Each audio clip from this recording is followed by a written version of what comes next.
আল্লাহ পাক রব্বুল আলামিনের কাছে চাইবো আপনার শুভ বুদ্ধির উদয় হোক। আপনি নির্বাচনে পরাজয় গ্রহণ করার পরে আপনি যে সকল কথা বলতেছেন, আপনি আমাদের সম্মানী মানুষ, নির্বাচনে জয় পরাজয় হইতেই পারে। বাবা ছেলের কাছে পরাজিত হয়ে যায়, এরকম নির্বাচন বাংলাদেশে অনেক দেখা গেছে। বড় ভাই ছোট ভাইয়ের কাছে হেরে গেছে, মামা ভাগ্নের কাছে হেরে গেছে। হারার যে কষ্টটা সেটা হজম করার ক্ষমতা থাকতে হবে। আপনি বিএনপির একজন যুগ্ম মহাসচিব, আপনি বলতেছেন আমার মতো একজন 52 নম্বর সদস্য ছিলাম জেলা বিএনপির, আমাকে দল থেকে বহিষ্কার করে দিচ্ছেন। আমার সাথে যারা রাজনীতি করছে সকলকে বহিষ্কার করে দিচ্ছেন। আমরা জোর করে আপনাদের কাছ থেকে ইলেকশন জিতে গেছি। জোর করে যদি ইলেকশন জিতে যাই, এখন আবার ফিরাইবেন কেমনে? তাই না? কি কথা ঠিক বললাম কিনা? আপনি ভাই অনেক বড় পদের অধিকারী, আপনি আমাদের সম্মানী মানুষ। আপনি যে দলটা আমরা করছি এখনো বুকে ধারণ লালন করি, দল থেকে আমাদেরকে বহিষ্কার করে দিচ্ছেন। আমাদের প্রাইম মিনিস্টার তারেক রহমানের আদর্শে আমরা রাজনীতি করছি, দল থেকে বহিষ্কার করে দিচ্ছেন। আপনি সেই দলের যুগ্ম মহাসচিব, আপনার বোঝা উচিত আপনি কখন কি বলতেছেন, কোন জায়গায় কি বলতেছেন। আমি আপনাকে সম্মান রেখেই বলছি, সারা বাংলাদেশে এরকম অনেক অভিযোগ উঠতেছে।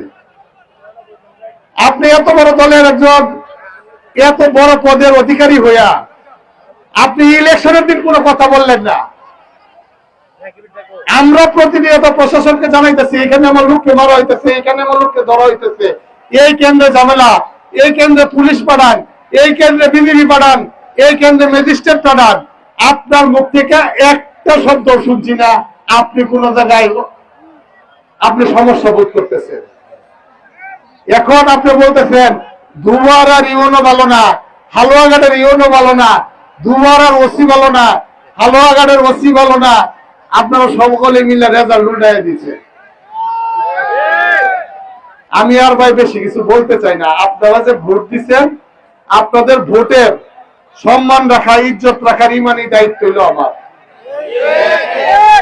আপনারা 1,08,365 জন মানুষ আমাকে ভোট দিচ্ছেন।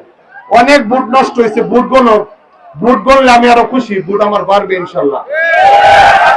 আল্লাহ আমার কোন কাজে আজ পর্যন্ত কমায় নাই, আল্লাহ সবসময় আমার বরকতি দিচ্ছে। কি আপনারা কি আশাবাদী না ভোট গণলে পারবো না? আমার ভোট গণেন, বই না।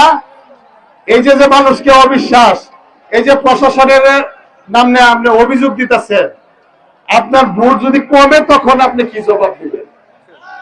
নির্বাচনের শেষ সপ্তাহে হালুয়াঘাট ব্যাংক থেকে কত টাকা তোলা হয়েছে কার নামে, ফুলপুর ব্যাংক থেকে কত টাকা তোলা হয়েছে কার নামে, সকল রিপোর্টই কিন্তু আমাদের কাছে আছে। কালো টাকা ছড়াছড়ি কে করেছে? যারা কালো টাকা কামাই করেছে। আমি ভাই কালো টাকা কামাইও করি নাই, আমি হালাল কামাই করি, আমি ইনকাম ট্যাক্স দেই, আমার কালো টাকার কোনো সুযোগ নাই। যারা কালো টাকা চিনেন তারাই বলতে পারবেন কালো টাকার সরাসরি কিভাবে হয়। দ্বিতীয় আরেকটা কথা আপনাদেরকে বলি, আমরা অনেক কিছু শুনি, অনেকের সার্টিফিকেট ভুয়া, অনেকের জাল সার্টিফিকেট, অনেক কাগজপত্র ঠিক ঠিকানা নাই। আইনের প্রতি যদি বেশি তারা আগ্রহ প্রকাশ করে, আমরাও আইনের প্রতি আগ্রহ প্রকাশ করব। আর নির্বাচনের রেজাল্ট তো আমি দেই নাই রে ভাই, নির্বাচনের রেজাল্ট দেওয়ার মালিক তো আমি না, এটা রিটার্নিং অফিসার। ডিসি সাহেব যখন আমাকে কাগজ বুঝিয়ে দিয়েছে, উনি বলছে আমার নাম রিটার্নিং অফিসার কেন? আমি আপনাদেরকে ফলটা দিলাম এই রিটার্ন করার জন্য, আমার নাম রিটার্নিং অফিসার।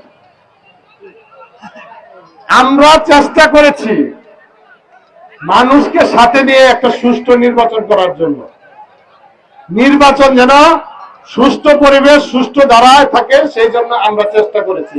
কারণ আমি কিন্তু ইতিমধ্যে বক্তৃতায় বলেছি, যারা আমাকে ভোট দিয়েছেন, যারা আমাকে ভোট দেন নাই, সকলেরই কিন্তু সংসদ সদস্য হিসেবে আমার দায়িত্ব পালন করতে হবে।